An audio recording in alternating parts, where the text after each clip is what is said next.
कई बार ऐसा लगता है ना कि हमारा 2:30 बजे खाने का समय है और किसी काम बस अगर हम ट्रैवल कर रहे हैं या और किसी काम से 4 बज गया, खाना खा लो, अब इच्छा ही नहीं हो रही खाना खाने की, फिर भी खाते हैं ना? खाते हैं, नहीं खाना चाहिए। वो 2:30 बजे वाली जो भूख थी वो कहते हैं कि दब गई, ऐसा कुछ होता है। आप हर इंसान को अपने शरीर में पता है उसको कब भूख लगी है। भूख लगी है तो खाना खाना चाहिए, नहीं लगी है तो नहीं खाना चाहिए। यही जीवा लोलुपता हमारी बीमारी का कारण है, एसिडिटी का। मोटापा कम करने में भी ऐसा कुछ किचन से हम मदद ले सकते हैं? आपके किचन के अंदर सबसे अच्छी चीज़ है दालचीनी। अच्छा, जीरा है, दालचीनी है, सौंठ है, अदरक है, सौंफ है, सब कुछ तो है। आजकल जगह जगह पे स्पा और मसाज पार्लर भी खुल गए हैं, जहां लोग जाते हैं, हाईली पैसा देते हैं, और इसी को डॉक्टर साहब बहुत लोग आयुर्वेदा समझ लेते हैं। अगर आप कंपेयर करना चाहते हैं आयुर्वेद में जो अभ्यंग चिकित्सा बताई गई है और स्पा में जो अभ्यंग होता है, तो उसमें बहुत फर्क है। क्योंकि आयुर्वेद जो है वो सिर्फ अभ्यंग तेल लगाना नहीं है। आपके शरीर में 107 मर्म पॉइंट्स हैं, vital points. Means vital point बोलते हैं प्राण। आपकी बॉडी जहां से एनर्जी रिलीज कर रही है आपकी बॉडी के अंदर, तो वाइटल पॉइंट्स एक्टिवेट हो जाते हैं कि नहीं, ये बॉडी मैं नहीं होने दूंगी।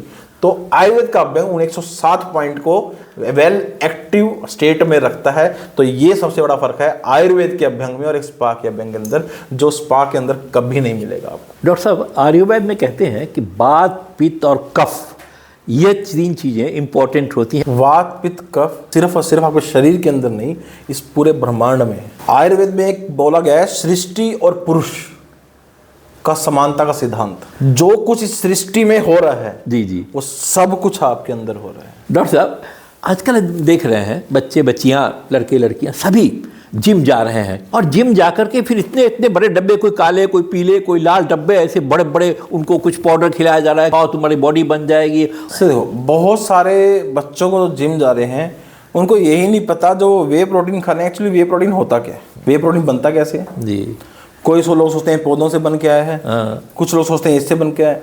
आपको पता है वे प्रोटीन बनता कैसे है? जी, जो हम पनीर बनाते हैं, हाँ, पनीर का जो पानी बचता है, ओ माय गॉड, उस पानी को सुखा के जो पाउडर बनता है, उससे वे प्रोटीन बनता है।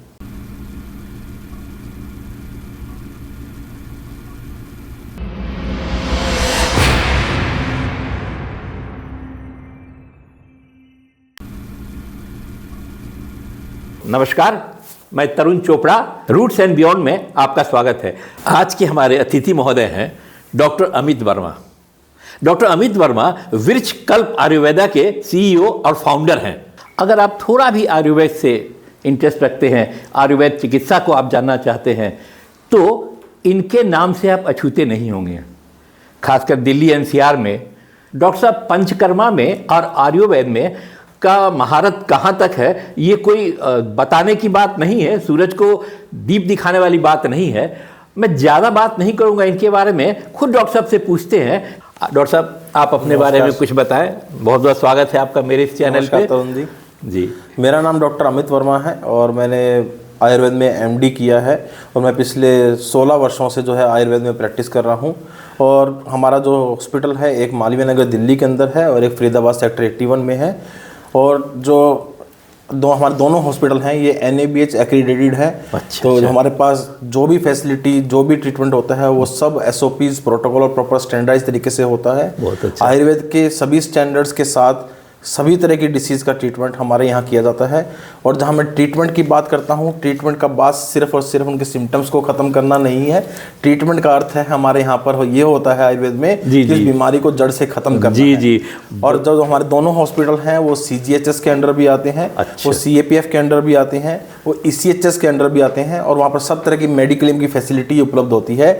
ऐसा इसलिए किया गया है कि ये स्टैंडर्ड इसलिए इंप्लीमेंट किए गए ताकि हर वर्ग का व्यक्ति उसके पास जो भी सुविधा उपलब्ध है उस सुविधा को यूज करके अपना इलाज कर सके।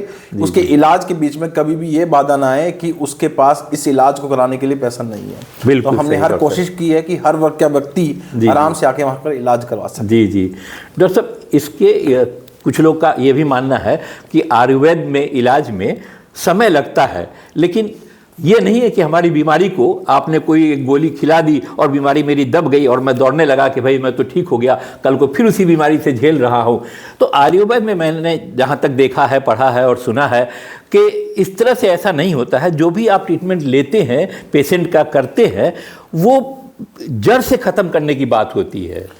इसमें भी एक सिंपल सी बात कहूँगा, समय की जहाँ बात आती है, पहली बात तो मुझे आज प्रैक्टिस करते हुए 16 साल हो गए हैं। जी डॉक्टर साहब। और 16 साल में मैंने देखा है कि अब तो धीरे धीरे धीरे समय बदल रहा है। जी जी। लेकिन पहले हमारे पास व्यक्ति इलाज के लिए कब आता था, जो सब जगह से अपना हार दाम जाता दंड था। भेद सब कुछ कर चुका कर है, चुका होता और था। बीमारी उस स्टेज पर पहुंच चुकी है जहां उसके पास कोई ऑप्शन नहीं है। तब वो आयुर्वेद की ओर आता था। जी जी जी अब जिस बीमारी से आपने 10 साल 15 साल उसके इलाज में खर्च कर दिया, समय लगा दिया, जी जी 15 साल के बाद मेरे पास आए हैं और आप उम्मीद करते हैं 15 दिन में उसको खत्म कर दें, नहीं हो वो पॉसिबल नहीं हो सकता है। समय इसलिए ज्यादा लगता है कि बीमारी के किस स्टेज में पेशेंट आया है, पहली बात। नो डाउट, सही। दूसरी बात, जैसे समय बदल गया है, अब लोगों को थोड़ा सा जुकाम होता है, जी, वो जी। तुरंत आयुर्वेद में आते हैं। हाँ। तो उनको हमें थोड़ी कहते हैं सर 6 महीने बाद जुकाम ठीक होगा, नहीं, उनको कहते हैं आप दवाई लीजिए 1 हफ्ते में ठीक हो जाएगा। बिल्कुल बिल्कुल। और आयुर्वेद में भी ऐसी औषधियां अवेलेबल हैं, आज नहीं 5000 वर्षों से ही उपलब्ध हैं ऐसी जी, जी, औषधियां, जी, जी। जिनका रिजल्ट मैं आपको विद इन 1 घंटे के अंदर भी दिखा सकता हूं। वाह, वाह। कि किसी को मान लो अस्थमा का अटैक आया है,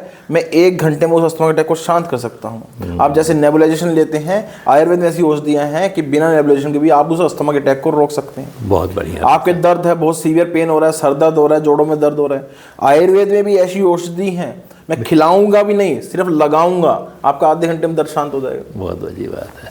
तो समय जो डिपेंड करता है वो करता है आपकी बीमारी की अवस्था, ठीक आप है। किस अवस्था में आए हैं। जी सर। और दूसरा की मोटो क्या है। सिम्टम्स में आराम आपको जैसे एलोपैथी में होता है, किसी भी साइंस में होता किसी है, भी साइंस में होता है। सिम्टम्स में आराम आपको शायद पहले 5 दिन में 10 दिन में आराम आ जाएगा। जी, जी। लेकिन बीमारी कटने में समय लगेगा। समय लगता है डॉक्टर साहब। आज चूंकि इतने सीनियर अनुभवी डॉक्टर साहब हमारे साथ में हैं, जो कि पंचकर्म में भी महारत है जिनको, और आयुर्वेद में तो है ही है, तो इनसे सर्वप्रथम हम यही पूछना चाहेंगे, आयुर्वेद क्या है और आयुर्वेद का प्रयोजन क्या है, यह मैं डॉक्टर साहब से जानना चाहूंगा। डॉक्टर साहब हमारे दर्शकों को बहुत आसान शब्दों में बताने का प्रयास करें।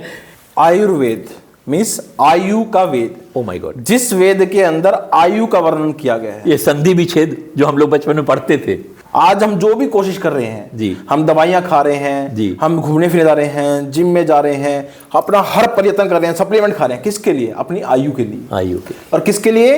अपनी आयु को सुख आयु बनाने के लिए। तो जिस वेद के अंदर हमारे हित आयु, हमारी अहित आयु, हमारी सुख आयु, हमारी दुख आयु, और जिसमें आयु का प्रमाण निश्चित किया गया हो, वो आयुर्वेद है। तो Ayurveda is not just a science, is a life span of life. आपकी लाइफ क्या है, आपकी लाइफ को जो डिफाइन करता है वो आयुर्वेद है। और आयुर्वेद का प्रयोजन क्या है? आयुर्वेद प्रयोजन के लिए क्या बोलता है? स्वस्थस्य स्वास्थ्य रक्षणम आतुरस्य विकार प्रशमनम च। एकमात्र साइंस है इस दुनिया की जो अपने मोटो में, जब साइंस लिखी गई तो उसने 2 मोटो डिसाइड किए। उस मोटो में पहला मोटो क्या लिखता है? स्वस्थस्य स्वास्थ्य रक्षणम। जो स्वस्थ है उसके स्वास्थ्य की रक्षा कैसे की जाए। और फिर बोलता है अगर फिर भी तुम बीमार हो गए हो, आतुरस्य विकार प्रशमनम, उस जो बीमार हो गया है फिर उसके विकार की शांति कैसे की जाए। The only science in the world जो पहले आपके स्वास्थ्य को इंपॉर्टेंस देती है, जो पहले बोलती है स्वस्थ रहो, अगर फिर भी बीमार हो गए तब भी आयुर्वेद आपके पास है आपकी बीमारी ठीक करने के लिए। तो आयुर्वेद का इतना छोटा संक्षिप्त आंसर है और इसी में पूरा आयुर्वेद डिफाइन हो जाता है कि आयुर्वेद आपके लिए क्या काम करता है। तो आयुर्वेद सिर्फ और सिर्फ एक नुस्खा नहीं है। दर्शक हमारे डॉक्टर साहब ने इतने प्यार से और संक्षिप्त में इतनी अच्छी से समझाया है इस बात को, मैं यहाँ बैठ के तालियां बजाऊंगा और आप भी वहां बैठ के इस बात के लिए ताली अवश्य बजाइएगा डॉक्टर साहब के लिए। डॉक्टर साहब से आज हम एक जिसके ये एक्सपर्ट भी हैं, एक सवाल और हम जानना चाहेंगे। डॉक्टर साहब पंचकर्म क्या है और पंचकर्म का महत्व क्या है हमारे जीवन में? पंचकर्म का बेसिक मीनिंग समझेंगे 5 कर्म। ओके। ऐसे 5 कर्म जो आपके शरीर का शोधन करते हैं, जो आपके शरीर की क्लेंजिंग करते हैं। लेकिन इन 5 कर्मों के अलावा भी इसके अंतर्गत बहुत तरह के कर्म आते हैं जो 100 से ऊपर ज्यादा है। फॉर एग्जाम्पल किसी को घुटने की प्रॉब्लम है जी, जी। तो घुटने के लिए जानु बसती है, सर्वाइकल की प्रॉब्लम है तो ग्रीवा बसती है, कमर की प्रॉब्लम है कटी बसती है, स्लिप डिस्क हो गया। ऐसे बहुत सारे ट्रीटमेंट हैं। जैसे किसी को डिप्रेशन है, एंग्जाइटी है, इंसोम्निया है, उसके लिए शिरोधारा है, शिरोलेप है, शिरो बसती है। कान के लिए कर्णपुरन है, आंख के लिए अक्षी तर्पण है, अक्षी सेक है, अंजन है, विडालक है, बहुत सारी ट्रीटमेंट है। साइनस की प्रॉब्लम है उसके लिए नस्य है, धूमपान है, साइनस अस्थमा की प्रॉब्लम जिसको है, बार बार साइनस ब्लॉक हो जाता है। तो ऐसे प्लेंटी ऑफ ट्रीटमेंट्स हैं, लेकिन मेनली 5 कर्म, बिकॉज पंचकर्म का मेन इंपॉर्टेंस क्या है? शोधन चिकित्सा, आपकी बॉडी क्लींजिंग। और 5 ही क्यों है, 6 क्यों नहीं है, 7 क्यों नहीं है, 8 क्यों नहीं है? क्योंकि आपके शरीर में 5 ही मार्ग हैं जिससे शरीर को दोषों को निकाला जा सकता है। और पंचकर्म सिद्धांत क्या है? फॉर एग्जांपल आपकी छाती में कफ है, तो वो कफ यहां से नीचे से नहीं निकलेगा, वो कफ को आप उल्टी करके निकाल देंगे। जैसे आपने देखा बहुत बार खांसी करके बलगम बाहर निकल जाती है। ठीक है, यहाँ पे बहुत एसिड बना है, आप क्या करते हैं? पानी पीते हैं, कुंजल करते हैं, पानी को बाहर निकाल देते हैं और एसिड खत्म हो जाता है, आराम हो जाता है। तो नियरेस्ट पंचकर्म का मेन इंपॉर्टेंट है नियरेस्ट मार्ग से, जो उसके नियरेस्ट रूट है उससे उसको बाहर निकाला जाए। इसलिए पंचकर्म 5 ही होते हैं, जिसमें आपका वमन है, विलेचन है, आपका बस्ती है, आपका रक्त मोक्षण है, आपका नस्यम है। तो इसमें आपके शरीर के जितने डिसीज हैं वो सारी कवर हो जाती हैं इन 5 रूट से निकालने पे। और पंचकर्म क्यों इंपॉर्टेंट आज के टाइम में? मैं इसलिए बोलता हूं पंचकर्म इंपॉर्टेंट पहले भी था, आज भी है, लेकिन आज इंपॉर्टेंस क्यों है? बिकॉज लोग उसको समझना नहीं चाह रहे। पंचकर्म को उनको लगता है जाएंगे मसाज करेंगे पंचकर्म हो गया।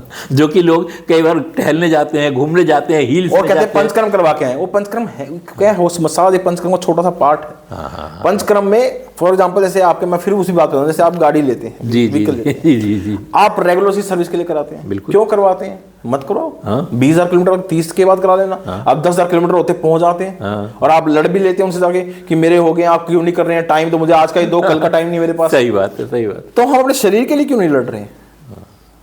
ये पंचकर्म, ये भी तो थक रहा है, ये भी तो अंदर से टूट रहा है, इसकी रिपेयर क्यों नहीं कर रहे हैं? तो पंचकर्म वो जादू है जो आपके शरीर की अंदर से हीलिंग, क्लींजिंग, सर्विसिंग सब करता है। My God, my God, my God. तो इसलिए आज की युग में जहां पर टीयर एंड वियर, एजिंग बहुत फास्ट हो रही है, बहुत ज्यादा। क्यों? पहले कहते हैं 100 साल तक उम्र होती है, अब कहते हैं 70 साल जी गया तो बहुत बड़ी चीज हो गई। क्यों? अगर बाहर चीजें बदल गई हैं, अंदर तो हमारे हाथ में। अब जो ये रोड्स बने हुए हैं, इस रोड पे आपकी गाड़ी भी चल रही है, मेरी भी चल रही है, इनकी भी चल रही है। सही बात है। लेकिन आपकी गाड़ी तो बहुत अच्छी से दिखती है, मेरी गाड़ी तो बीच की होगी, उनकी बिल्कुल टूटी फूटी है। बिल्कुल बिल्कुल। तो वो तो हमारे ऊपर डिपेंड है कि हम अपनी गाड़ी को कैसे रख रहे हैं, कैसे मेंटेन। तो हम रोड को ब्लेम क्यों करेंगे? तो जो हमारी जिंदगी का हम रोड जिस पे हम चल रहे हैं, उस रोड को ब्लेम करना छोड़िए। पहले आप खुद अपने आप से पूछिए, आप अपने गैजेट के लिए 1000 रुपए खर्च कर सकते हैं। बिल्कुल सही। आज जाएंगे, आप मोबाइल के कवर पे थोड़ा स्क्रैच आ जाए, ऐसे फेंक देंगे, नया लगा लेंगे। बिल्कुल। लेकिन आपकी बॉडी पे स्क्रैच आ रहे हैं, वो नहीं सोचेंगे हम बिल्कुल भी। सही बात है, सही बात है। तो इसलिए पंचकर्म का महत्व बहुत इंपॉर्टेंट है। पंचकर्म आपके शरीर का 2 तरह से काम करता है। आप आने वाली बीमारी से बच सकते हैं। अच्छा, आप टाइमली सर्विस कराते हैं, जी, तो गाड़ी का मेजर डैमेज बच जाता है। बताइए। और आप डैमेज हो गया है तब भी इसको रिपेयर कर सकते हैं। तो पंचकर्म दोनों चीज में काम करता है। आने वाली बीमारी से 90% चांसेस कम कर देता है आपकी बॉडी में कोई भी बीमारी होने के। बताइए। और बीमार हो गए हैं तो 90% फास्ट रिजल्ट देता है। तो ये पंचकर्म का महत्व। डॉक्टर साहब, एक बात और आ रही है, आजकल जगह जगह पे स्पा और मसाज पार्लर भी खुल गए हैं, जहां लोग जाते हैं, हाईली पैसा देते हैं और अपने आप को बड़ा खुशनसीब समझते हैं कि मैंने ये ट्रीटमेंट करा लिया और मैं अंदर से कुछ बहुत स्वस्थ हो गया हूँ। शायद गलतफहमी हो, शायद हो सकता है सही भी हो। और इसी को डॉक्टर साहब बहुत लोग आयुर्वेदा समझ लेते हैं कि मैं वहाँ गया था, मसाज करा लिया और ये करा लिया, स्पा करा लिया, ये आयुर्वेदा हो गया, मेरा एक ट्रीटमेंट हो गया। क्या ये सही है? अभ्यंग, जिसको मसाज बोला गया आज का, जो अभ्यंग आयुर्वेद में बताया गया है, उसकी अपनी एक इंपॉर्टेंस है। पंचकर्म का एक वो ऐसा पार्ट है जिसकी अपनी इंपॉर्टेंस है। शायद आपने भी अपने जीवन में बचपन में ये दिन देखे होंगे, मैंने भी देखे हैं। जब बच्चा पैदा होता है तो डेली मसाज करते हैं घर पे, डेली अभ्यंग करते थी माताएं। डॉक्टर साहब, मैं आपको यहाँ एक ब्रेक लेके बताना चाहूँगा अपने अनुभव का। और हम लोग के ज़माने में होता था कि जब हम लोग थे, छोटे छोटे थे, तो माँ हमारी सरसों का तेल पूरे बदन में लगा के धूप में रख देती थी, यूं ही नंगे पड़े हुए हैं। उस जमाने की बात कर रहा हूँ जब छोटे बच्चे होते थे। और आजकल इसी के लिए पता नहीं कितनी बड़ी बड़ी कंपनियां और कितनी औषधि तेल बना रही हैं। अब पता नहीं उस समय का शायद सरसों तेल भी होता था। और आज भी हम लोगों के बोन्स भी और बॉडी भी शायद इसलिए भी है क्योंकि आजकल तो लोगों को धूप भी नहीं मिल रहा है, तेल तो बाद की बात है। तो ये जो नित्य अभ्यंग है, मीन्स हर रोज अभ्यंग करना एक कला है और एक बहुत ही बेहतरीन चीज है जी। ठीक है, तो आप इसको नित्य अभ्यंग को अपने जीवन में जरूर अपनाइए। आप डेली नहीं कर पा रहे, वीकली वंस घर पे कीजिए, अपने कीजिए। वो मसाज पार्लर से, स्पा से बहुत बेहतर है, जहां पे एटलीस्ट आप एक अच्छा ऑयल, अच्छी क्वालिटी का आप यूज करते हैं। अगर आप कंपेयर करना चाहते हैं आयुर्वेद में जो अभ्यंग चिकित्सा बताई गई है और स्पा में जो अभ्यंग होता है, तो उसमें बहुत फर्क है। क्योंकि आयुर्वेद जो है वो सिर्फ अभ्यंग तेल लगाना नहीं है, आपके शरीर में 107 मर्म पॉइंट्स हैं, vital points. Means vital points क्या, आपके घर में एक नीचे से बिजली कनेक्शन आया हुआ है जी, ठीक है जी, तो तार डायरेक्ट लगा दो सब में, नहीं, कहां से आती है तार? एमसी बॉक्स से। वहां क्या लगी हुई है? सभी जगह अलग अलग एमसी लगी हुई है। तो मिस अगर आप एक घर में कोई शॉर्ट सर्किट हो, उससे पहले क्या होगा? वो वाला एमसी भी बंद होगा। तो ऐसे 107 वाइटल पॉइंट आपकी बॉडी के अंदर है। जब आपकी बॉडी पे कोई चीजें होती है, अटैक होती हैं, तो पहले vital point, means vital point बोलते हैं प्राण, आपकी बॉडी जहां से एनर्जी रिलीज कर रही है आपकी बॉडी के अंदर, तो वाइटल पॉइंट्स एक्टिवेट हो जाते हैं कि नहीं, ये बॉडी मैं नहीं होने दूंगी। तो आयुर्वेद का अभ्यंग उन 107 पॉइंट को वेल एक्टिव स्टेट में रखता है। तो ये सबसे बड़ा फर्क है आयुर्वेद के अभ्यंग में और एक स्पा के अभ्यंग के अंदर, जो स्पा के अंदर कभी नहीं मिलेगा आपको। वहां तेल तो लग जाएगा, लेकिन 107 मर्म जहां से आपकी बॉडी का प्राण कंट्रोल हो रहा है, वो प्राण कंट्रोल, उसका एक्टिवेशन, उसकी एनर्जी सस्टेन आयुर्वेद अभ्यंग से ही होती है। अच्छा डॉक्टर साहब, हम जानना चाहेंगे आयुर्वेद में प्लांट वेस्ट हीलिंग की क्या भूमिका है? आपके अनुसार आज के समय में हम पौधों को अपने डेली वेलनेस इस रूटीन का आधार कैसे बना सकते हैं? पौधों के बिना आयुर्वेद है ही नहीं। ओह माय गॉड, बताइए।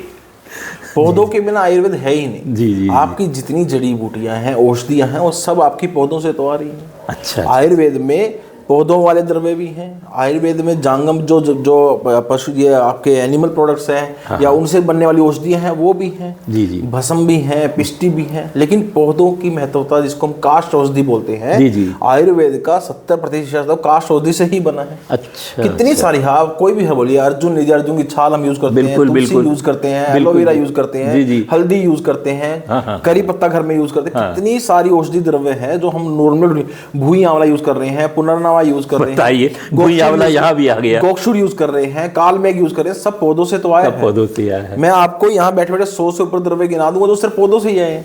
बताइए। द्रव्य गुण, आयुर्वेद में द्रव्य गुण की अलग से एक सब्जेक्ट है, उसमें 300 के करीब हर बताइए, सब जो है पौधों से आई हुई है। बताइए सर। तो पौधों का महत्व आयुर्वेद में है कि नहीं, कहूँगा पौधों से ही तो आयुर्वेद बना है। अगर ये औषधियाँ ही खत्म हो जाएंगी तो आयुर्वेद खत्म हो जाएगा। आज के ज़माने में या पहले भी लोग मानते थे कि कुछ पौधे ला के घर में रखे। मुझे आज भी बहुत सारा याद है लोगों का कि भाई वो आर्टिफिशियल प्लांट तो रखेंगे, लेकिन ये जो लाइव प्लांट हैं इनको लाने में घबराते हैं।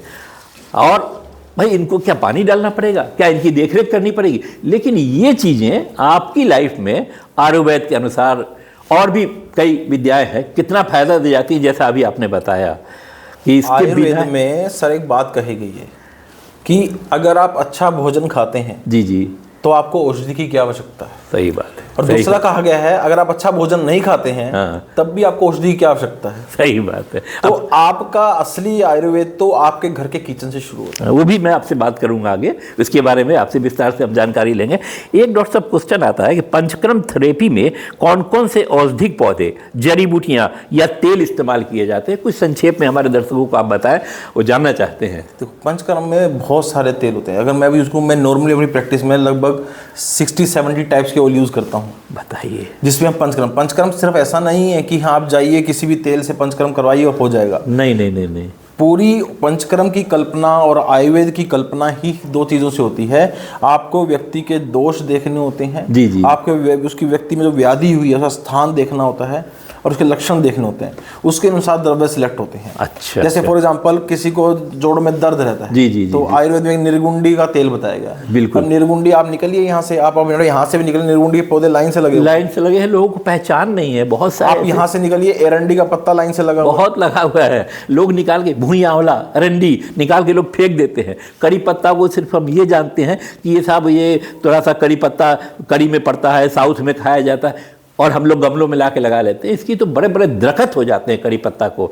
अब तो सहजन, मुरिंगा जब से नाम हो गया उसका, यानी जब उसको पहचान हो गई कि अंग्रेजी में मुरिंगा, वरना सहजन वैसी चीज़ है जिसको आप किसी भी रूप में, उसकी खाल ले लीजिए, उसकी जड़ें ले लीजिए, उसकी लकड़ी खा जाइए, उसके पत्ते खा लीजिए, कुछ भी खा लीजिए, अलग अलग उसके फायदे हैं, वो आप बेहतर जानते होंगे। लेकिन हम मोटा मोटी ये जानते हैं कि इन चीज़ों का भी हमारे सेहत पे असर पड़ता है, इन पत्तों पे भी बहुत है। पंचकर्म चिकित्सा के अंदर भी जैसे हमने बताया कि आयुर्वेद, पंचकर्म जो है आयुर्वेद से अलग नहीं है। जी जी जी। पंचकर्म आयुर्वेद का जो है अभिन्न अंग है एक। जी जी जी जी। जैसे आप किसी भी हॉस्पिटल में जाते हैं तो डॉक्टर आपकी सिचुएशन देखता है, स्थिति देखता है, और डॉक्टर उसके बाद डिसाइड करता है सर आपकी बीमारी है, दवाइयाँ ठीक है, आपको एडमिट होना पड़ेगा हॉस्पिटल। बिल्कुल बिल्कुल। आपको ग्लूकोज लगेगा, इंजेक्शन लगेंगे, ये बिल्कुल बिल्कुल। सेम आयुर्वेद में जब बीमारी हद से ज्यादा बढ़ जाती है, या हमें लगता है कि इस बीमारी में अभी ही इसको रोक दिया तो आगे नुकसान नहीं करेगी, तो उस दोषों को जड़ से उखाड़ने के लिए, या जब दोष शरीर में बहुत ज्यादा बढ़ गए हैं, व्याधि शरीर में बहुत ज्यादा बढ़ गई है, तो उस स्थिति में उन दोषों को शरीर से, व्याधि को शरीर से जड़ से निकालने के लिए पंचकर्म चिकित्सा की जाती है। पंचकर्म चिकित्सा के लिए एक शब्द बोला गया है कि जिस तरह से किसी पेड़ को जड़ से उखाड़ दिया जाए तो दोबारा नहीं उगता है, इस तरह पंचकर्मा द्वारा उखाड़ी हुई व्याधि शरीर में दोबारा पैदा नहीं होती है आपके शरीर में। डॉक्टर साहब, जैसा आपने अभी बताया भी, और हम जानते हैं, हमारे दर्शक भी जानना चाहते हैं कि रसोई घर में इस्तेमाल होने वाली जड़ी बूटियाँ, जड़ी बूटी शब्द हम उनको कह रहे हैं जो वैसे तो मसाले हैं वो, लेकिन आयुर्वेद के अनुसार वो जड़ी बूटियां हैं, जैसे हल्दी, अदरक, जीरा, सौंफ, पंचकर्म से पहले और बाद की दिनचर्या में किस तरह मदद करती हैं ये? सर, किसी भी व्याधि की पंचकर्म चिकित्सा के लिए सबसे पहली कंडीशन जो रखी गई है वो रखी गई है कि आपके शरीर में आम का पाचन होना बहुत जरूरी है। आपके शरीर में जो आंव बन गया है, सबसे पहली कंडीशन किसी भी पंचकर्म चिकित्सा के लिए है कि पहले आंव का पाचन कीजिए। बताइए। और जो हर्ब्स आपने बताई हैं, चाहे वो हल्दी है, जीरा है, अजवाइन है, काली मिर्च है, सौंफ है, ये सब द्रव्य आम पाचन के लिए सबसे बेहतर है। अब आपको बता दूं आंव का पाचन करना क्यों जरूरी है, क्यों मैं ये बात बोल रहा हूं। जी डॉक्टर। अभी एक थ्योरी आती है कि आपके शरीर में जितने भी रोग होते हैं वो आपके शरीर में पैदा होने वाले फ्री रेडिकल्स की वजह से होते हैं। My God.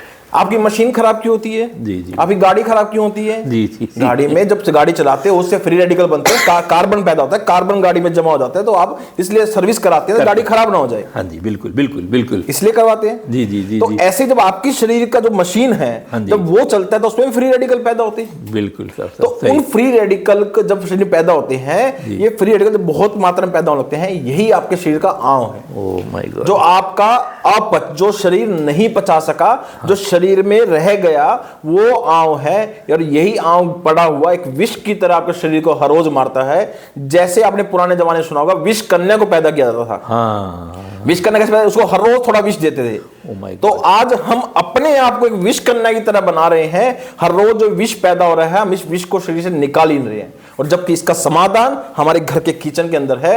अगर आप रूटीन में अपने खाने से पहले और खाने के बाद, बोला गया है कि उष्ण जल पान करना चाहिए, किस लिए? आंव के पाचन के लिए। हम लोग डॉक्टर साहब बचपन में भी हमें काफ़ी कुछ याद है। माँ हमारी, चोट लग गया बेटा, अच्छा हल्दी चूना लगा दो। क्या है बेटा, हम गिर गए, हमको पैर में खरोच आ गया। हम लोग जब खेलते थे कबड्डी खेलना, मतलब सारे आउटडोर गेम हमारे ज़माने में चलते थे, जगह भी थी और हम लोग शौक से खेलते भी थे। कहीं गिर गया, चोट लग गया, ढूंढते थे कहीं गेंदा है, गेंदे की पत्ती को, मेरी गोल्ड को मसल करके खून की जगह लगा देते थे। सेकंडों में खून भी बंद हो जाता था और कोई दाग धब्बाने, और कहते थे एंटीसेप्टिक भी बहुत बड़ी चीज़ है। अब ना मजबूरियाँ यह भी है कि ना उतने बड़े मैदान है बच्चों को खेलने के लिए, अवेयरनेस तो है ही नहीं, लेकिन सारा दिन मोबाइल में बैठे हुए हैं, मोबाइल ही पढ़ा रहा है, मोबाइल ही सिखा रहा है बच्चों को, तो फिर उससे भी परहेज हो गया। अच्छा डॉक्टर साहब, एक सवाल और आता है, घर या गार्डन में उगने वाले पौधे जैसे तुलसी, गिलोय, एलोवेरा, ब्राह्मी, क्या पंचकर्म के रिजल्ट को नेचुरली सपोर्ट करते हैं? अगर हाँ तो कैसे? सर, पंचकर्म के लिए 3 चीजें बहुत जरूरी है जी। आपका आहार, आपका विहार और औषध। अब औषध की कल्पना तो डॉक्टर ने कर दिया। अब रहा आहार और विहार। जी जी। आहार डॉक्टर आपको बता देगा, विहार बता देगा। जो आप ये चीजें कह रहे हैं सब हमारे आहार और विहार के अंदर विहार है, ठीक है। और ये औषध कल्पना भी है। कुछ लोग जैसे समझते हैं कि जो घर के नुस्खे हैं वो आयुर्वेद हो गया हमारा खत्म। अब ये चीजें पंचकर्म में डेफिनेटली मदद करेंगे, बिल्कुल। लेकिन हमेशा यही बोलता हूँ, चाहे वो ब्राह्मी हो, चाहे वो हल्दी हो, एक नॉर्मल मात्रा में लेना, रूटीन में अपनी चीजों में यूज करना एक डिफरेंट चीज है। अगर आप उसको एज ए औषध कल्पना करके ले रहे हैं तो जो भी आपका आयुर्वेद चिकित्सक है उससे सलाह लीजिए कितनी मात्रा में लेना है। ठीक है। ब्राह्मी अच्छा है, बहुत अच्छा है, पंचकर्म में बहुत हेल्प करता है। जी जी। बिकॉज पंचकर्म कर रहे हैं और उससे आपका दिमाग शांत रह रहा है, तो उससे बेस्ट चीज ही नहीं है। दिमाग शांत करने के लिए लेना कितना है वो जानना बहुत जरूरी है। अब बचपन से हम लोग सुनते आ रहे हैं कि थोड़ा चोट लग गया, कोई बात हो गया, सर्दी के दिन हल्दी वाला दूध पी लो, हल्दी वाला दूध बहुत फायदा। आपको इसी में एक चीज बताता हूँ, आजकल आप सब जानते हैं कितनी गर्मी बढ़ रही है। हाँ। और गर्मी के अंदर बच्चों के नाक से खून आना बहुत कॉमन सी चीज़ है। जी जी, गर्मी के दिनों में ये होता है। हाँ। अच्छा, सर्दियों में सर्दियों अभी में कम होता है, गर्मियों में ज्यादा होता है। जी जी जी जी। ठीक है। हाँ। आप नीचे उतरिए। हाँ। आप सब कुछ जब सोसाइटी में रहते हैं, कहीं भी रहते हैं, सब जगह घास लगी है। आप लंबे वाली घास देखते हैं, हरी दूब, हरी धूप, उसका रस निकालिए, 2-2 बूंद नाक में डालिए, तुरंत ब्लीडिंग। आप इंजेक्शन लगवाने जाएंगे, उससे पहले ब्लीडिंग रुक जाएगी। हम लोग को तो डॉक्टर साहब थोड़ा जानकारी भी है, हम लोग पुराने लोग हैं और ये है, लेकिन इस तरह से बहुत सारी चीज़ें जैसे आपने बताया ना, नीचे उचरिए मिल जाएगा, और ये मिल भी जाता है। और सवेरे उठ के अदरक वाली चाय पियो, इसमें आप काली मिर्च डालो, ये सब हम लोग सुनते आ रहे हैं। जानवरों में भी है डॉक्टर साहब, मैंने देखा है, आप भी जानते होंगे कि कौन सा कुत्ता कौन सी गाय कब बीमार हो गई, वो गई ढूंढ ढूंढ के वही औषधि जो है घास, वो उसने खा ली और स्वस्थ हो गई। आपने कुत्ते को इतनी बार देखा होगा, कुछ उसका बदहजमी होती है, कुछ घास खाता है, खा के उल्टी कर देता है। उल्टी करता है, ही ट्रीट हिमसेल्फ, बस उसका खुद ट्रीटमेंट। अच्छा डॉक्टर साहब, आयुर्वेद के अनुसार हर ऋतु का अपना एक डिटॉक्स पैटर्न होता है, अपना एक डिटॉक्स पैटर्न होता है। बसंत, ग्रीष्म और शरद ऋतु में कौन कौन से पौधे और हर्बल प्रैक्टिसेस शरीर को संतुलित रखने में मदद करते हैं? तो बसंत ऋतु में बेसिकली जो कहा गया है वो कफ का जो काल कहा गया है, इसमें कफ बहुत उबड़ के सामने जी आता जी है। जी जी। जैसे अभी आप देखेंगे, जैसे अभी बर्फ गिर रही है बहुत पहाड़ों हाँ पर, बिल्कुल बिल्कुल, अभी जैसे ही बसंत ऋतु आओगी पहाड़ों की बर्फ पिघलनी शुरू हो जाएगी। हो जाएगी। तो ऐसे ही हमारे शरीर में जो कफ जमा हुआ है, अच्छा। बसंत ऋतु आते ही पिघलना शुरू हो जाता Oh है, my तो God। कफ का उफान आता है शरीर के अंदर। बिल्कुल बिल्कुल। तो आपने देखा होगा जब जाती सर्दी, बहुत खांसी, जुकाम, नजला, एलर्जी, डिसीज देके जाती है, तो बसंत ऋतु में वमन चिकित्सा की जाती है। अच्छा। तो वमन कराने के लिए बहुत सारे द्रव्य यूज होते हैं, जैसे मुलेठी यूज होता है आपका, मुलेठी, सेंधा नमक यूज होता है आपका, पीपली यूज होता है आपका। खांसी भी होती है तो माँ कहती थी मुलेठी एक मुंह में रख लो। ऐसे ही ग्रीष्म ऋतु में जब गर्मी होती है तो ड्राइनेस से शरीर में वात का प्रकोप होता है, तो उससे बस्ती चिकित्सा की जाती है। अब बस्ती के लिए बहुत सारी चीजें यूज होती हैं, आपका दसमूल यूज होता है, रासना यूज होता है, त्रिफला यूज होता है, बताइए बहुत सारी चीजें बस्ती के लिए यूज होती हैं। उसके बाद आपका जैसे ड्राइनेस जाएगी, बारिश आएगी, बारिश के टाइम में एकदम पित्त बढ़ता है, शरीर में गर्मी, हीट कलेक्ट होनी शुरू हो जाती है, सर्दी आती है, क्योंकि बाहर की ठंड से अंदर की हीट ट्रैप हो जाती है। तो सर्दियों के अंदर जो होता है वो विरेचन कर्म किया जाता है। विरेचन के लिए सिंपल सिंपल चीजें आपके मार्केट में, एरंडी का तेल आपके पास है, एरंडी का पत्ता होता है आपका, त्रिवृत एक होता है वो यूज कर सकते हैं, स्नुही जिसको वो यूज कर सकते हैं, तो ऐसी बहुत सारी, त्रिफला यूज कर सकते हैं विरेचन के लिए। तो ऐसी बहुत सारी चीजें हैं जो आप हर्ब्स जिस प्लांट की बात कर रहे हैं वो सब इन पंचकर्म में यूज होते हैं। डॉक्टर साहब, आयुर्वेद में कहते हैं कि वात, पित्त और कफ, ये 3 चीजें इंपॉर्टेंट होती हैं। अब जैसे भी आप उसका रोल हो आयुर्वेद में, लेकिन सुना है कि इस पे भी बेस होता है। तो क्या वात, पित्त और कफ के असंतुलन को घर में उपलब्ध जड़ी बूटी से मैनेज किया सकता है? वात, पित्त, कफ सिर्फ और सिर्फ आपके शरीर के अंदर नहीं, इस पूरे ब्रह्मांड में है। आयुर्वेद में एक बोला गया है, सृष्टि और पुरुष का समानता का सिद्धांत। जो कुछ इस सृष्टि में हो रहा है जी जी, वो सब कुछ आपके अंदर हो रहा है। ओह माय गॉड, बहुत बड़ी बात है। आपने साइक्लोन देखा है? जी जी एक हवा इधर से आई जी, एक हवा इधर से आई, बिल्कुल, दोनों मिली, हाँ, और चक्कर ऐसा गोल बना दिया, तो आपके पेट में ब्लोटिंग क्या होती है? यही हो रही है। ब्लोटिंग में क्या है? आप गैस पास करना चाह रहे हैं नीचे, नहीं हो वो रहा गैस नीचे पास हुआ नहीं हुआ, उधर से वापिस आया, हाँ, ऊपर वाला नीचे जा रहा है, दोनों टकराए, ब्लोटिंग हुई, गैस बन गया। बहुत आसान शब्दों में किसी चीज को आप क्लियरफाई करते हैं, सिंपल, ये बड़ी बात है। आप चावल लेते हैं जी, आप दूध लेते हैं जी, आप गैस पे रखते हैं जी, नीचे से क्या जलाते हैं? आग जलाते हैं, क्या बन जाती है? खीर बन जाती है। तो पेट में क्या कर रहे हैं? यही कर रहे हैं, आग जला रहे हैं, खाना डाल रहे हैं, वो पक रहा है, पक के आपको जो आपको चाहिए वो मिल रहा है, जो आपको शरीर को। तो जो कुछ शरीर में हो रहा है जी, वात क्या है? वायु जी, ब्रह्मांड में जो वायु काम कार्य कर रही है, हाँ, वो सेम कार्य वात आपके शरीर के अंदर कर रहा है। ओके। वो ब्रह्मांड में वायु का काम क्या है? बादल को उधर से उधर ले गया, उधर बारिश चाहिए जी, इधर से उधर चला गया, ठंडी जगह से हवा चली, आपके ठंडी हवा आ रही है, गर्मी से चली तो गर्म आ रही है। तो आपके शरीर के अंदर वायु भी यही काम कर रहा है, आपके शरीर का सारा डिस्ट्रीब्यूशन नेटवर्क। कभी हम बैठे हैं यहाँ और हम देखते हैं एनसीआर में कि एकाएक मौसम कुछ ठंडा सा हो गया, हाँ, तो लोग कहते हैं अरे पहाड़ों पे बर्फ गिरी होगी। तो वायु आपकी बॉडी का डिस्ट्रीब्यूशन, ट्रांसपोर्ट एंड पूरा सिस्टम है। ओके। पित्त क्या है? आपकी बॉडी का ट्रांसफॉर्मेशन, जो डालोगे उसमें से शरीर को क्या चाहिए उसको ट्रांसफॉर्म करता है। अच्छा।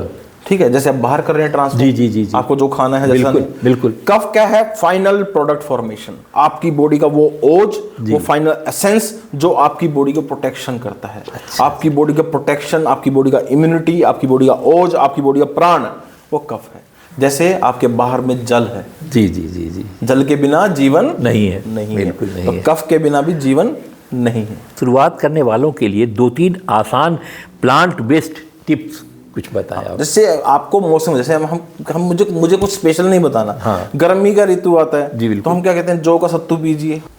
जौ को किसी जमाने में मोटे अनाज में देखा जाता था, बस वहीं तक सीमित था जो इसको उपजा रहे हैं। और आज जब आयुर्वेद में इतना रिसर्च हुआ, रिसर्च तो पहले भी था, हमारे ऋषि मुनि लोग करते आए हैं, लेकिन अब शायद मीडिया इतनी तेज हो गई है जिस कारण से हर आदमी के पास पहुंच हो गया कि भाई जौ क्या है, बाजरा क्या है, और ये तो लोग उसका उपयोग करने लगे। अन्यथा शायद पहले ऐसा होता होगा कि भाई चूंकि मीडिया नहीं थी, लोगों को पता नहीं था, कम्युनिकेशन नहीं था। मैं यहाँ बैठा हूँ, कोई मुंबई में बैठा है, उसको पता नहीं कि जौ खाना चाहिए, कैसे खाना चाहिए। अब तो सब ट्रांसपेरेंसी होती जा रही है। और आप जैसा बताते हैं कि आयुर्वेद में इसके क्या इंपॉर्टेंस है, जौ के सत्तू खा लीजिए गर्मी के दिन में, जैसे अभी आपने बताया हमें। सिंपल सा, कफ का काल आता है, पता है कफ ज़्यादा बन रहा है तो ठंडी चीज़ें नहीं खानी है, डेली पाउडर कम कीजिए। उस टाइम कैसा खाना खाइए? गरम सूप ले सकते हैं जो कफ को मेल्ट करे, कफ को शांत करे, ऐसे भोजन का सेवन कीजिए। किचन में आप हल्दी है, हल्दी का पानी उबाल के ले सकते हैं, तुलसी ले सकते हैं, आप ले सकते हैं। सर्दी की ऋतु आएगी, पित्त बढ़ रहा है, बॉडी में हीट बढ़ रहा है ऑलरेडी, तो हीट को शांत करने वाली चीज़ें, इसलिए खाते हैं गूंद के लड्डू खाते हैं। अच्छा, किस लिए? यही जैसे मैंने आपसे पूछा था, गूंद कतीरा ठंडा होता है। 2-3 आसान बेस्ट टिप्स पूछे थे, उसमें आपने हमें ये जागरूक किया। हमारे दर्शकों, देखिए आयुर्वेद कहाँ से कहाँ है, बस हमें केवल जानने की बात है और योग डॉक्टर से परामर्श लेने की बात है। मेरा अगला क्वेश्चन डॉक्टर साहब से है आपके लिए कि भाई आज की लाइफ स्टाइल से जुड़ी समस्याएं, एसिडिटी आम है, तनाव आम है, कब्ज इसके बिना शायद ही कोई बच रहा होगा, और एग्जाइटी, इसमें कौन से पेड़ पौधे और जड़ी बूटियां पंचकर्म के साथ मिलकर बेहतर परिणाम देती हैं? तो सबसे पहले तो एसिडिटी की बात करते हैं। जी डॉक्टर साहब। एसिडिटी में आप सिंपल समझिए, आपके अंदर जो आग है, अग्नि है, आप या तो उसकी पोटेंशियल से ज़्यादा भोजन कर रहे हैं, ठीक है। सेकंड, या आग जली है अभी, आप खाना खा रहे हैं 2 घंटे के बाद, या आग जलेगी अभी, आपने उससे पहले खाना खा लिया। कई बार ऐसा लगता है ना कि हमारा 2:30 बजे खाने का समय है और किसी काम, बस अगर हम ट्रैवल कर रहे हैं या और किसी काम से 4 बज गया, खाना खा लो, अब इच्छा ही नहीं हो रही खाना खाने की, फिर भी खाते हैं ना? खाते हैं, नहीं खाना चाहिए। वो 2:30 बजे वाली जो भूख थी वो कहते हैं कि दब गई, ऐसा कुछ होता है? आप हर इंसान को अपने शरीर में पता है उसको कब भूख लगी है। भूख लगी है तो खाना खाना चाहिए, नहीं लगी है तो नहीं खाना चाहिए। यही जीवा लोलुपता हमारी बीमारी का कारण है, एसिडिटी का। आप घर में सिंपल चीज़ें एसिडिटी के लिए, जैसे मैंने बताया, आम पाचन करना सबसे बेस्ट सॉल्यूशन होता है। तो आपके पास कोई भी हर्ब अवेलेबल नहीं है तो आप सिर्फ हल्का गुनगुना पानी सिप सिप करके पीजिए, दिन में 3-4 बार, आपका आम पच जाएगा, आपकी एसिडिटी समस्या कम हो जाएगी। बताइए। सिंपल चीज़ें, एसिड ज़्यादा बन रहा है, आपके घर में बहुत सारी चीज़ें हैं, जैसे मैंने बताया, अजवाइन का, सौंफ का पानी उबाल के पी सकते हैं, बहुत बड़ी एसिडिटी रिलीफ करता है। सबसे सिंपल, पुदीना हर किसी घर में है। मिंट पुदीना जो होता है वो बहुत श्रेष्ठ पित्त शामक है, अग्निवर्धक है। आप पुदीने का पत्ता लीजिए, मुंह में रखिए, आपको एसिडिटी तुरंत, जो जलन हो रही है तुरंत राहत आपको मिलेगी उसके अंदर। कहते हैं कि आयुर्वेद में ऐसा नहीं है कि आपने कोई चीज़ लिया और तुरंत आराम हो गया। डॉक्टर साहब से जानिए कि आपको छोटी मोटी इस तरह की जो तुरंत बीमारी हुई और फर्स्ट एड आप चाहते हैं, आपके घर में मौजूद है, बस थोड़ी सी अवेयर होने की बात है, थोड़ी सी जागरूक होने की बात है। और डॉक्टर साहब ने जो बताया है, अगर थोड़ा सा भी आपके पास स्पेस है घर में, तो इन पेड़ पौधों को, पुदीना, धनिया और इस तरह के कुछ पौधों को अपने घर में लगाइए। हमारे कुछ दर्शक पहले भी कहते रहे हैं कि लगाऊं, तो लगाने के लिए पौधे के लिए जगह नहीं है। आप वर्टिकल गार्डन लगाइए, आप हैंगिंग बास्केट लगाइए। पुदीने में, धनिया में, इसमें कितनी जगह लगती है, लेकिन तुरंत आपको रिलीफ दे दिया, जैसा आपने बताया। जैसे आपने धनिया की बात की जी, अगर आपके पास धनिया का पौधा भी नहीं है जी, लेकिन धनिया तो सूखा धनिया होता है घरों में, आप रात को 1 गिलास पानी में 1 चम्मच धनिया रात को भिगो के रख दीजिए, सुबह उसमें थोड़ी सी मिश्री डालिए और उसको ऐसे मैश कर लीजिए और उस पानी को खाली पेट पीजिए और खाइए। आपकी एसिडिटी देखो कैसे तुरंत दूर होती है। मोटापा कम करने में भी ऐसा कुछ किचन से हम मदद ले सकते हैं? आपके किचन के अंदर सबसे अच्छी चीज है दालचीनी। अच्छा, जीरा है, दालचीनी है, सौंठ है, अदरक है, सौंफ है, सब कुछ तो है, इससे भी हो सकता है। बिल्कुल होता है। अच्छा डॉक्टर साहब, अगला मेरा एक आपके दर्शकों के लिए एक क्वेश्चन है कि आयुर्वेद में तेल जैसे नीम तेल, तिल का तेल, अरंडी का तेल, पंचकर्म थेरेपी में इनका महत्व कितना और ये कैसे काम करते हैं? पंचकर्म चिकित्सा के अंदर तेल का यूज होता है, बिल्कुल, और उसके बाद कुछ जो हर्ब्स होती हैं उनके पाउडर, क्वाथ चूर्ण यूज होता है। तो पंचकर्म का 70% हिस्सा तो तेल से ही चलता है। अच्छा, डिफरेंट ऑयल से। जी जी। जैसे नीम ऑयल बोला तो स्किन के लिए बहुत अच्छा है। अच्छा अच्छा। किसी को नाड़ी व्रण, किसी को फिस्टुला हो गया उसके लिए बहुत अच्छा है। अच्छा अच्छा। किसी को वुंड हो रहा है, डायबिटीज का पेशेंट है, गैंग्रीन बन गया, हील नहीं हो रहा, वहां बहुत अच्छा है। तो नीम का तेल तो स्किन डिसीज के लिए महारत बोला ही गया जी है। डॉक्टर साहब। तो ऐसे बहुत सारे तेल जो है आप पंचकर्म में यूज कर सकते हैं। जैसे फॉर एग्जाम्पल सिंपल तेल, अगर किसी आपके घर में बच्चा है, ठीक है, या जिसको बार बार कफ बनता है, छाती ब्लॉक हो जाती है, ठीक है, या जैसे किसी के जोड़ों में जकड़न रहती है बहुत ज्यादा, ठीक है, घर पे तिल का तेल लीजिए, एक 1 लीटर ले लिया, उसके अंदर 100 ग्राम सेंधा नमक डाल लीजिए, उस तेल को पका लीजिए। अच्छा। पकाने के बाद छान रख लीजिए। अच्छा। ये बन गया आपका, जिसको हम नॉर्मली इसमें डलते हैं बृहत सेंधावादी तेल। अच्छा, ठीक है। इस तेल को आप हल्का सा गर्म करके हर रोज बच्चे की छाती पे लगाइए और गर्म पर पानी में टॉवल भिगो के सेक करिए। 2 दिन में सारा कफ निकल के बाहर आना शुरू हो जाएगा। Oh my God. यही हम पंचकर्म में यूज करते हैं, बृहत सेंधावादी तेल। डॉक्टर साहब से छोटी छोटी आसान टिप्स जो आपके किचन में मौजूद है, वो सारी जानकारी हम लोग ले रहे हैं। कृपया आप देखें और इसका उपयोग करें। थोड़ा सा कोई गंभीर मामला हो तो डॉक्टर साहब से आप संपर्क भी कर सकते हैं। डॉक्टर साहब से आप फ़ोन पे अपना एक टाइम भी ले सकते हैं, निर्धारित समय जाके मिल भी सकते हैं और ये सारी दवाइयाँ समझ सकते हैं।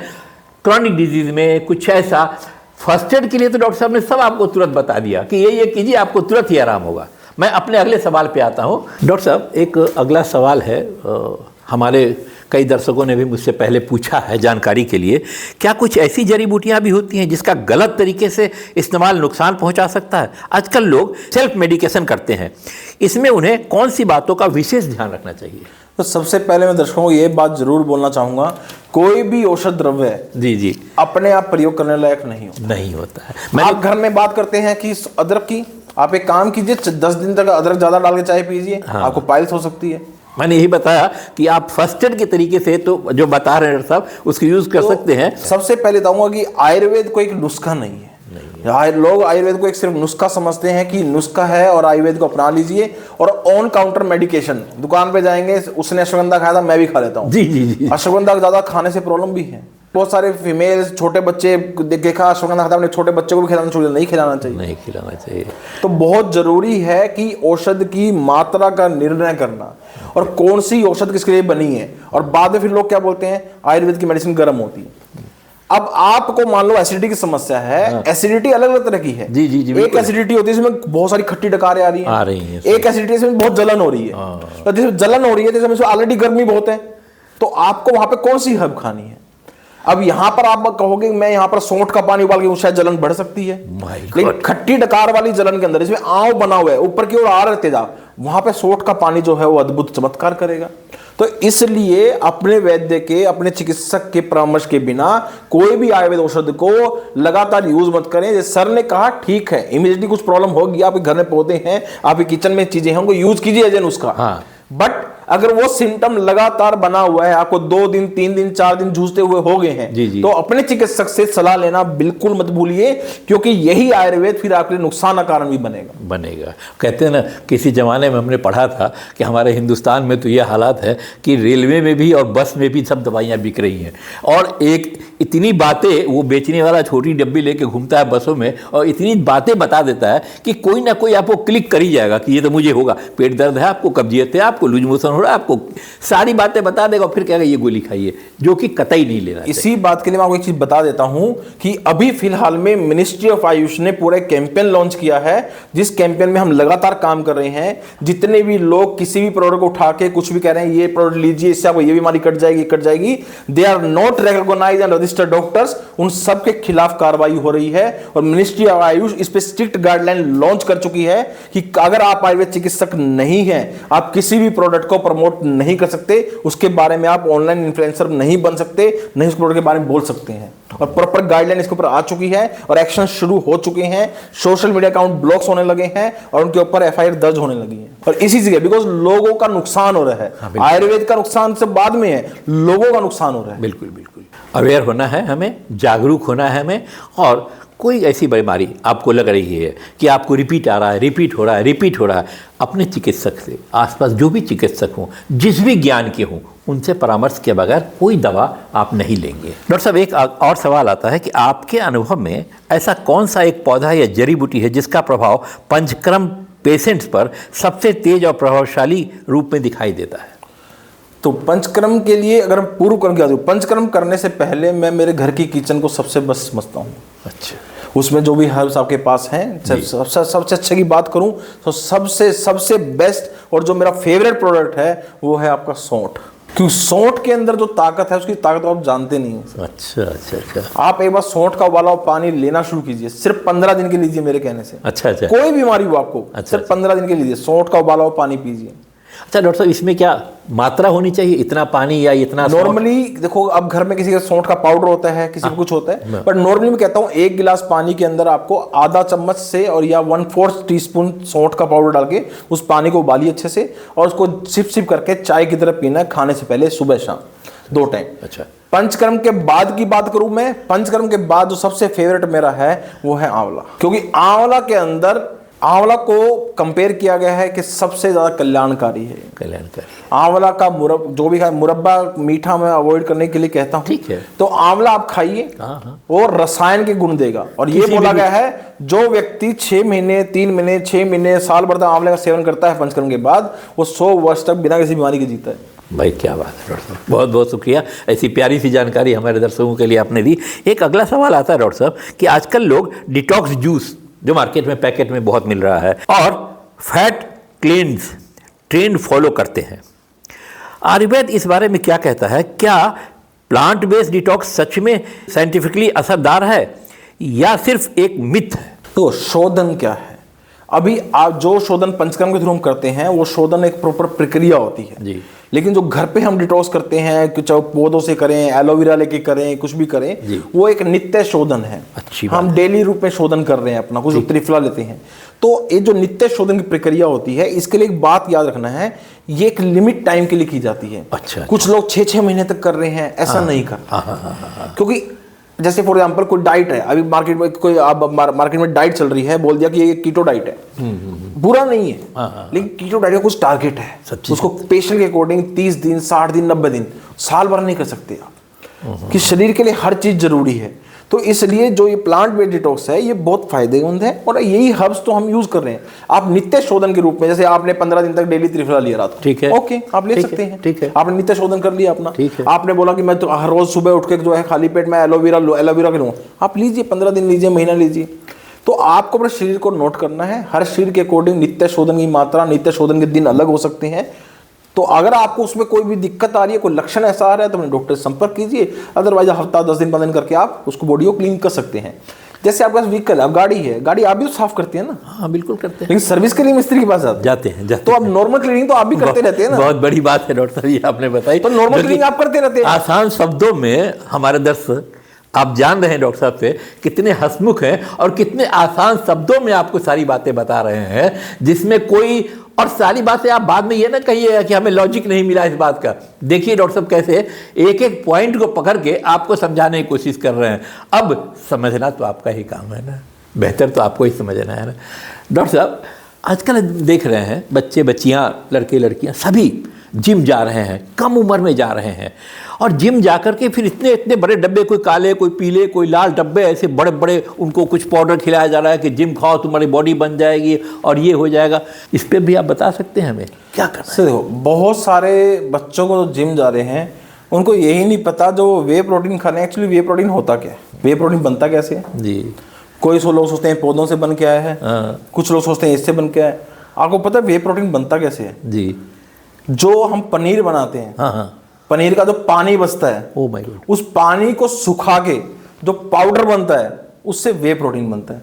सोच लीजिए हम क्या खा आप रहे हैं। बताओ, आप घर से ले सकते हो या बाहर डब्बे खाने हैं? अब मर्जी आप। और महंगे महंगे डब्बे, बड़े बड़े डब्बे लोग लेके आ रहे हैं और खा रहे हैं। आयुर्वेद में इतनी अच्छी, लाइक फॉर एग्जांपल आप जिम जाते हैं, अगर आपको जिम जा रहे हैं, अश्वगंधा, गोखरू, one of the best testosterone booster, आप लीजिए अश्वगंधा और जो गोखरू होता है उसका पाउडर घर बनाइए, और जिम जाने से पहले आप लीजिए उसके 2 चम्मच, और फिर मुझे बताइए कि आपका जो टेस्टोस्टेरोन बूस्टर कैप्सूल खा रहे हैं वो ज्यादा काम करता है ये ज्यादा काम करता है। डॉक्टर साहब एक सवाल आजकल और आ रहा है, जैसे एक और है कि शुरुआत करने वालों के लिए घर पर कौन से 3 आसान और जल्दी उगने वाले हीलिंग प्लांट्स होने चाहिए जो डेली वेलनेस और पंचकर्म रूटीन को सपोर्ट कर सकें? सबसे पहले तुलसी, जय माता की। Queen of the herbs. Oh my God, बताइए। आप 5 तरह की तुलसी लगाइए। हाँ हाँ, एक तरह की रामा लगाइए, श्यामा भी है, 2 और तरह की लगाइए, उसमें बन तुलसी भी है, उसमें आजकल तो कपूर तुलसी इतना फायदा कर रही है। दूसरा पौधा मैं जो बोलता हूँ करी पत्ता, सबसे इजी उगने वाला। मैं कल ही कहीं पढ़ रहा था कि करी पत्ता बस वैसे ही है कि ये साउथ के डिशेज में पड़ता है, लेकिन कहते हैं उस पत्ते को अगर आप घर में तोड़ करके भी ऐसे बंच रख दीजिए अपने टेबल पे तो उसकी वेव्स भी आपको फायदा करती है। तीसरा पुदीना, अजवाइन भी लगा सकते हैं घर पे आप। ये 4 पौधे तो आप बहुत इजीली लगा सकते हैं घर पे, और जो आपकी जिंदगी में रामबाण की तरह काम करते हैं। अच्छा, इन चारों पौधों को, मैं बॉटनी से भी हूँ इसलिए मैं जानता हूँ, ना बहुत सारी जगह चाहिए ना बहुत बड़ा पॉट चाहिए। आप इसे हैंगिंग बास्केट में लगा दीजिए, ये बहाना छोड़ दीजिए कि मेरे पास लगाने की जगह नहीं है। और आजकल तो ऐसे ऐसे सॉइल भी आ रहे हैं जो ना फैलेंगे ना होंगे। अब पानी में भी बहुत सारे हर्ब्स लगा सकते हैं, देख सकते हैं, जान सकते हैं। डॉक्टर साहब, एक और बोनस की तरीके से हम आपसे बात करें अगर कोई व्यक्ति अपनी बालकनी या टेरेस पर एक छोटा आयुर्वेदिक मिनी गार्डन बनाना चाहता हो तो शुरुआत 7-10 कौन से औषधिक पौधों से करें? अभी जैसे मैंने बताया था आपको, तुलसी लगा सकते हैं, अजवाइन लगा सकते हैं, धनिया लगा सकते हैं, पुदीना लगा सकते हैं, आप करी पत्ता लगा सकते हैं, एलोवेरा लगा सकते हैं, आप हल्दी का भी लगा सकते हैं, और उसके बाद अदरक लगा सकते हैं आप सिंपल। कुछ लोग मैंने देखा सौंफ भी लगाते हैं, सौंफ, जीरा सभी लगाते हैं, जीरा लगा सकते हैं। कितने सारे पौधे हैं आजकल तो डॉक्टर साहब छोटे। और आप ये आपका ड्रम्स, ये मोरिंगा लगा सकते हैं, मोरिंगा लगा सकते हैं। सुपर फूड है मोरिंगा, सुपर फूड है। आजकल तो ये भी है कि छोटे छोटे आप गमले में इलायची और काली मिर्च भी घर में लगा सकते हैं। अगर 12-14 इंच का पॉट है तो ये भी लग जाता है। समस्या ये है, बहुत सारे लोगों को पता ही नहीं, जो खा रहे हो आता है। जैसे स्पाइरुलिना है, आप स्पाइरुलिना लोगों को खुश हो खा दें, आता कहाँ से है? आपकी काई जमी ग्रीन अलगी, वही तो स्पाइरुलिना है। वही काई से, जो काई देख को आप कहते हैं घिना दे, वो यही काई आप स्पाइरुलिना समझ खा रहे हैं। वही तो है। बताइए, आप कैल्शियम सप्लीमेंट्स खाते हैं। मुझे बताइए, आप में से कितने लोग अपने घर में जो दाल बनाते हैं उसमें ड्रम स्टिक डालते हैं? ड्रम स्टिक के अंदर कितना कैल्शियम है, भरपूर मात्रा में खाइए। अब डॉक्टर साहब, जब इसी ड्रम स्टिक का, जब से हम जानते थे, हम खाते थे बचपन से, हमने सहजन बहुत खाया, हर सब्जियों में, हर दाल में, वैसे ही बहुत खाया। अब इसके चूंकि गोलियां बन गई हैं, लहसुन लोग नहीं खाएंगे, बदबू आती है, लहसुन की गोली कैप्सूल खा लेंगे लहसुन की। ठीक है, हम नहीं कहते हैं कि जो बनाने वाली कंपनी है गलत आपको चीज़ें दे रही है, लेकिन अगर आप 1-2 लहसुन खा सकें, डॉक्टर साहब सुबह कहते हैं कि 1-2 लहसुन थोड़े से गुड़ के साथ भी खाना चाहिए कई बार। सर वही काल कौन से सीजन में खा रहे हैं और आपकी प्रकृति कैसी है। अगर आप ऑलरेडी वात प्रकृति के हैं, आपका शरीर रुक्ष रहता है, तो शायद मे भी लहसुन, और पित्त बहुत है आपकी बॉडी में, बहुत हीट है, मे भी लहसुन सूट नहीं करेगा। लेकिन आप कब प्रकृति के हैं, मेद हैं, जैसे किसी को डायबिटीज है, मेद, ओबेसिटी है, कब प्रकृति का, उसके लिए बहुत अच्छा है। तो मैं नॉर्मली ये बोलता हूँ, आपके किचन में जो भी हर्ब्स हैं, जो भी चीज़ें अवेलेबल है, उनको रूटीन में अपनी सब्जियों में यूज़ कीजिए, आपको अलग से खाने की जरूरत ही नहीं पड़ेगी। और जैसा आपने बताया कि इन चीज़ों को जो सप्लीमेंट अपने आप सब्जी के घर से, किचन से सप्लीमेंट बांट के खा रहे हैं, या एलोवेरा पी रहे हैं, या करी, मतलब इसको रेगुलाइज मत कीजिए। 10 दिन 15 दिन इसे आप लीजिए, फिर ब्रेक कर दीजिए 1 हफ्ते का, फिर आप शुरू कर सकते हैं। एक तरीका है, आप नॉर्मली मिनिमल, जैसे खाने में यूज़ करें, आप नॉर्मल रूटीन में जिंदगी भर यूज़ कीजिए। पहले भी खाते थे। अगर आप स्पेसिफिक उसकी डोज के भी, हाँ मैं एलोवेरा पर्टिकुलर ले रहा हूं, तो उसकी डोज अगर आपको नहीं पता है तो प्लीज किसी भी चिकित्सक से सलाह, कोई आयुर्वेदिक चिकित्सक को मना नहीं करेगा। आप रोज आके बताइए, सर ये चीजें मेरे पास है जिनको मैं रूटीन में यूज करना चाहता हूं, आप एक प्रिस्क्रिप्शन बना के दीजिए, मैं इसको रूटीन में कितनी डोज में लूं, कब तक लूं।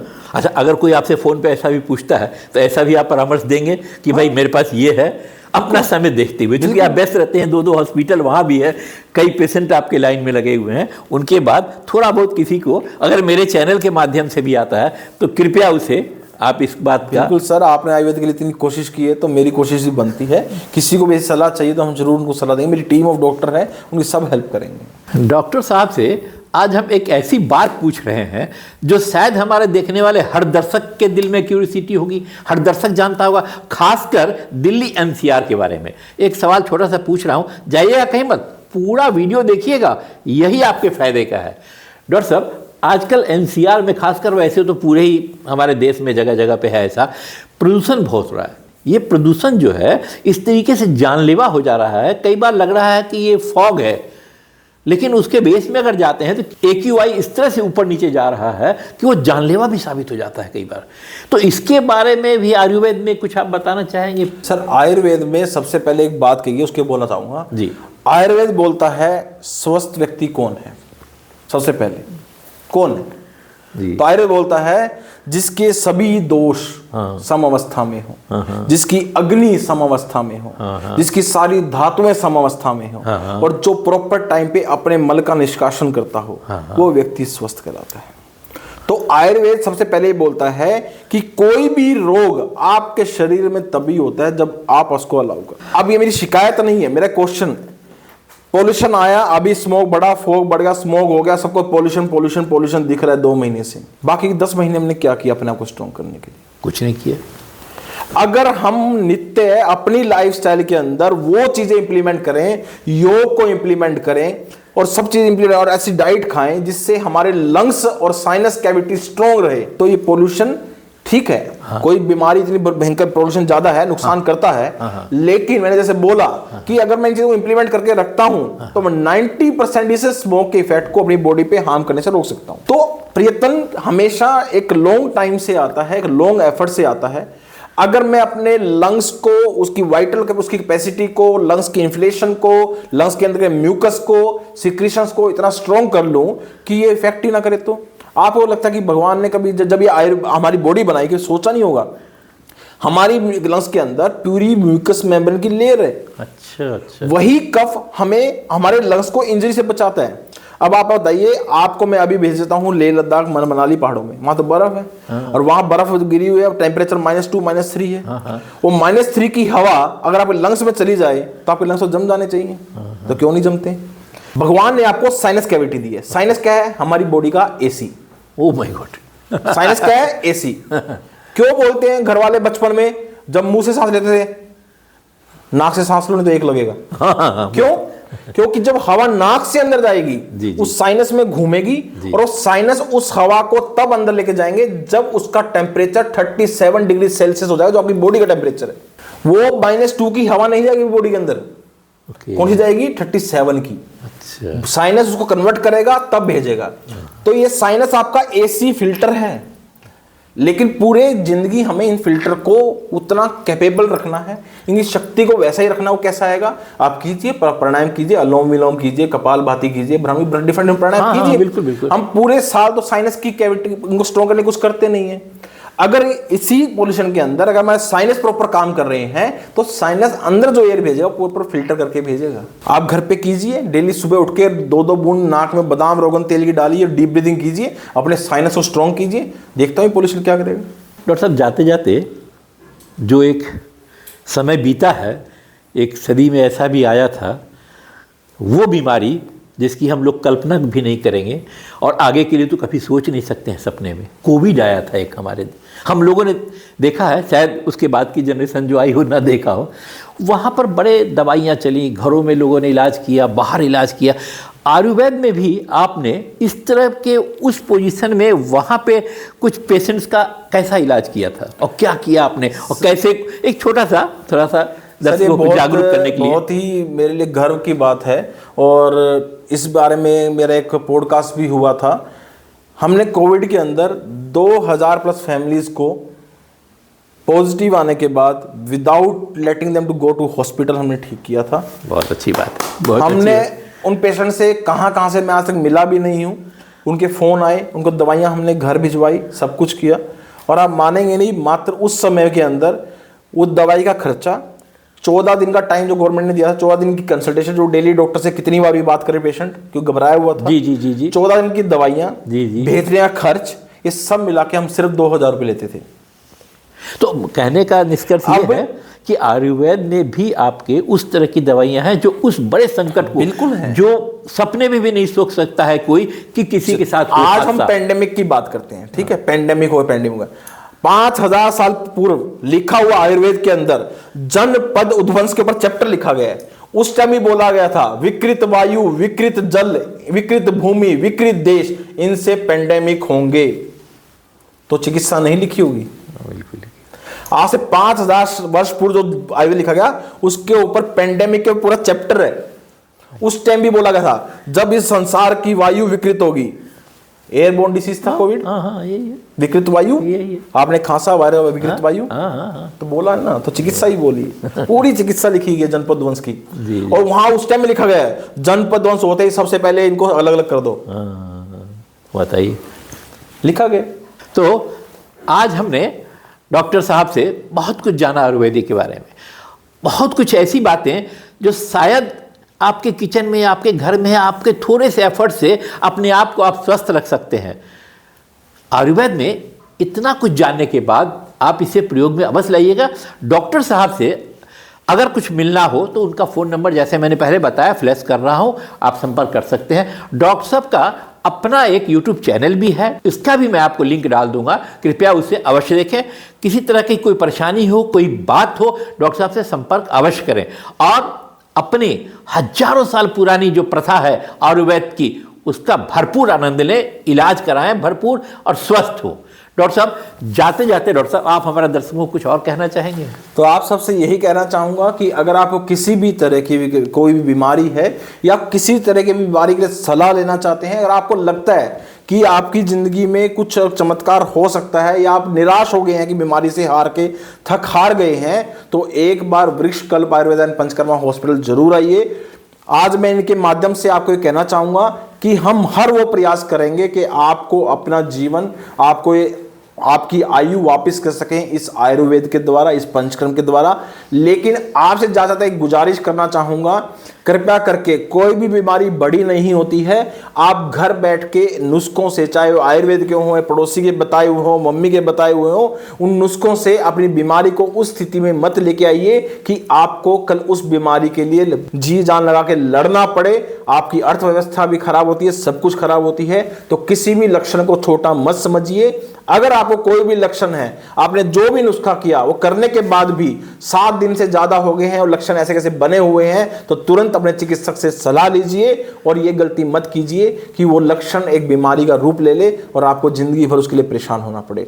तो आप कभी भी मेरे पास विजिट कर सकते हैं, मेरा नंबर मिल जाएगा, आप बात कर सकते हैं। हमारा हॉस्पिटल मालवीय नगर दिल्ली में है, एक सेक्टर 81 फरीदाबाद में है। आप कभी विजिट कर सकते हैं, मुझसे मिल सकते हैं। धन्यवाद। दर्शकों, देखा आपने डॉक्टर साहब ने कितने साधारण भाषा में इस सारी बातें आयुर्वेद के बारे में आपको बताई हैं। पूरा वीडियो देखिएगा, फिर से देखिए। और मेरे चैनल पे अगर आप नए हैं तो कृपया सब्सक्राइब कीजिएगा, फॉलो कीजिएगा, बेल आइकन अवश्य दबाइएगा, क्योंकि आने वाले समय में हम आगे इसी तरीके से आपकी मुलाकात कराएंगे कई और लोगों से, जिसमें वास्तु के भी लोग होंगे और भी कई लोग होंगे। आप क्या जानना चाहते हैं, कृपया वह भी हमें कमेंट में लिखिए। मैं प्रयास करूंगा कि अच्छे से अच्छे लोगों से आपकी मुलाकात कराएं जो अपने फील्ड में सबसे माहिर हों। बहुत बहुत धन्यवाद आपका मेरे साथ पूरे वीडियो में बने रहने के लिए। बहुत जल्द मिलते हैं आपसे अपने अगले और नए वीडियो में। तब तक के लिए स्वस्थ रहिए, आयुर्वेद अपनाइए।